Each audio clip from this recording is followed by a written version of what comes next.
नमस्कार मित्रांनो, मी स्वप्नील तुमचं ग्रो विथ स्वप्नील या युट्यूब चॅनलवर स्वागत आहे. तर मित्रांनो, एस-आय-पी केल्यावर खरंच फायदा होतो का? ही फक्त एक ॲडव्हर्टाइजमेंट आहे आणि या ॲडव्हर्टाइजमेंटमध्ये मोठे-मोठे रिटर्न दाखवतात.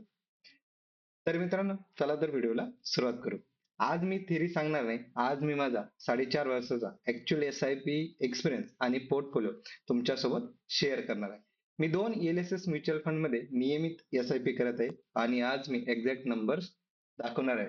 किती गुंतवणूक केली, आज किती व्हॅल्यू आहे. चला तर मग व्हिडिओला सुरुवात करू. आता मी सुरुवात 2 एल-एस-एस फंड निवडले होते.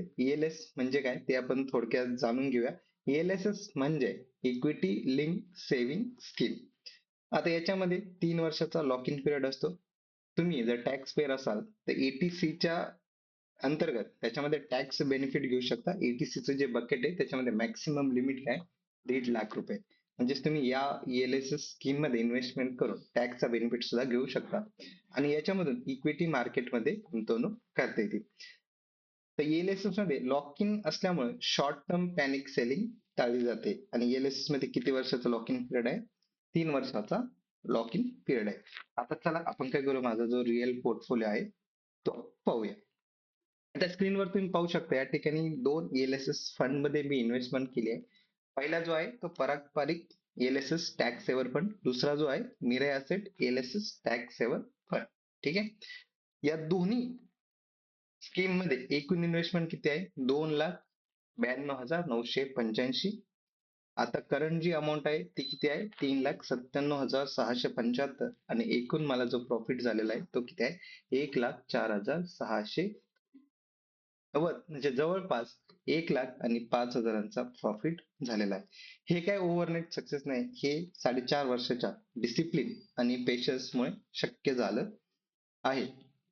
आता ज्यावेळेस मी सुरुवातीला एस-आय-पी सुरू केली होती, त्यावेळेस काही महिन्यांमध्ये लॉस दिसत होता. त्यावेळेस एस-आय-पी बंद करावी का असा विचार आला. परंतु मी एस-आय-पी थांबवली नाही. मी माझी जी एस-आय-पी आहे ती कंटिन्यू केली. अगदी डिसिप्लिन आणि आता आज जर मागे वळून पाहिलं तर तो डिसिजन जो आहे तो काय वाटतो?